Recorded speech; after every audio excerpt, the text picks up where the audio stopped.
सीना नदीला आलेल्या महापुरामुळे मोहोळ तालुक्यातली अनेक गावं जी आहेत ते पाण्याखाली गेलेली होती आणि आता या गावामध्ये फिरून स्वतः तहसीलदार सचिन मोहिक सर जे आहेत ते पाहणी करतायत, नागरिकांशी बोलतायत। सर, खरं तर भीषण परिस्थिती गेल्या 4-5 दिवसापासून मोहोळ तालुक्यामध्ये आहे।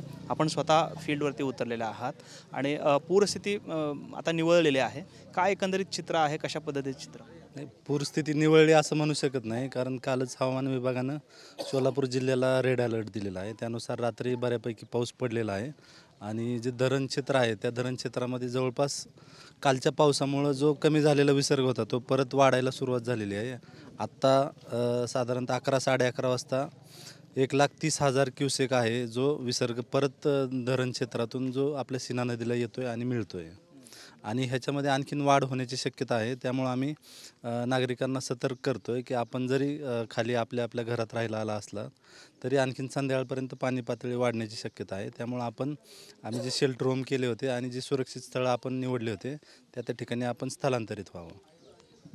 खरं तर प्रशासनाच्या वतीने गहू तांदूळ जे आहे 10-10 किलो ते देण्याचं देखील म्हणजे जाहीर केलेलं आहे। त्याचबरोबर जनावरांच्या चाऱ्याचा मोठा प्रश्न आहे, तो देखील वाटप करते। साधारण केव्हापासून ही वाटपाला सुरुवात होणार आहे, काय परिस्थिती आहे? जे धान्याचं 10 किलो तांदूळ आणि 10 किलो गहू द्यायचं नियोजन आहे ते साधारणतः आज संध्याकाळपासून जे घरं पाण्याखाली गेले होते त्या घरांना, प्रत्येक घरांना आम्ही कुटुंबनिहाय 10 किलो तांदूळ आणि 10 किलो गहू देतोय।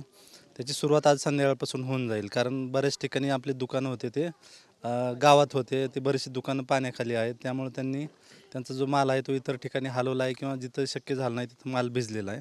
त्यामुळे आम्ही आमच्या गोडाऊनमधून त्यांना धान्य पुरवतोय आणि संध्याकाळपर्यंत ते धान्य दुकानात पोहोचेल आणि तिथं वाटपही चालू होईल। आणि जो चाऱ्याचा विषय आहे, तर चाऱ्याचे जी आपली मागणी होती, ज्या गावामध्ये जेवढी जनावरं आहेत बाधित जनावरं, त्यानुसार मागणी कळवलेली आहे। काल रात्रीपासूनच आमच्याकडं चारा आहे तो इतर ठिकाणाहून उपलब्ध व्हायला सुरुवात झालेली आहे। त्यानुसार जवळपास 10 टन चारा जो आहे तो आमच्याकडं आत्ता सद्यस्थितीला उपलब्ध झालेला आहे आणि तो जी जवळची गावं आहेत आणि जिथं जास्त गरज आहे त्या ठिकाणी आम्ही वाटप करतोय। इतर ठिकाणी देखील जिथं आवश्यकता आहे त्या सगळी ठिकाणी आज संध्याकाळपर्यंत किंवा उद्या सकाळपर्यंत चारा उपलब्ध होईल। नागरिकांना काय आव्हान असणार, कारण पुन्हा एकदा पूरस्थिती निर्माण झालेली आहे, आपण तसं सांगताय, तसं काय आव्हान असणार नागरिकांना माझं आव्हान असेल की आपण ज्या ठिकाणी सुरक्षित ठिकाणी अगोदर स्थलांतर केलं होतं त्याच ठिकाणी आपण राहावं। प्रशासनाकडून आपली राहायची खायची सगळी व्यवस्था केली जाईल। आता बऱ्यापैकी आमची सिस्टीम आहे ती सेट झालेली आहे, त्यामुळे कुणाला अडचण येणार नाही कुठली।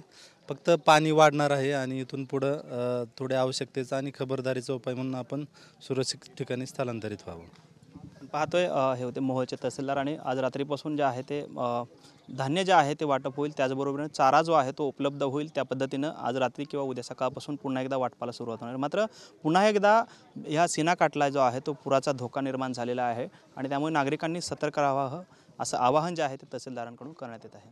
कॅमेरामॅन विनोद उन्हाबादकरसह सागर सुरवसे, TV9 मराठी, एकरुके, मोहोळ, सोलापूर।